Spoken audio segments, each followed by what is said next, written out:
परिसरामध्ये रत्नाताई पुंडलिक म्हात्रे यांच्याकडे हा वॉर्ड होता, दिपेशजी म्हात्रे यांच्याकडे हा वॉर्ड होता। विकासाचे अनेक कामे त्यांच्या हातातून झालेले आहेत। पाण्याचा प्रश्न, विजेचा प्रश्न, चकस लाद्या, अनेक सामाजिक उपक्रम त्यांच्या हातून झालेले आहेत। आणि म्हणजे दिपेश साहेबांनी काम केलं, जेव्हा इथे रस्ता बिलकुल एवढा शेतासारखा होता, तो मेन रस्ता दुरुस्त केला आणि पाण्याचे हॉल तर खूपच आमचे चांगले गेले। सर्वच गैरसोय होत्या पूर्णपणे, रस्ता नव्हता, लाईटही नव्हतं, पाणीसुद्धा आम्ही बाहेरून भरत होतो।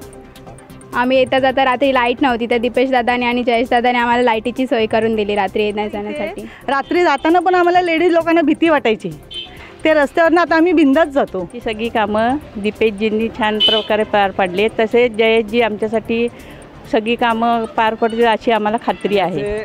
कधी जाणवलं नाही की फक्त निवडणुकीपुरते हे काम करतायत।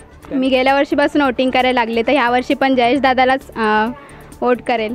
जयेश दादा all are with you, and तू जे करशील त्याच्यामध्ये आमच्या सगळ्यांचा सहभाग असेल। थँक्यू।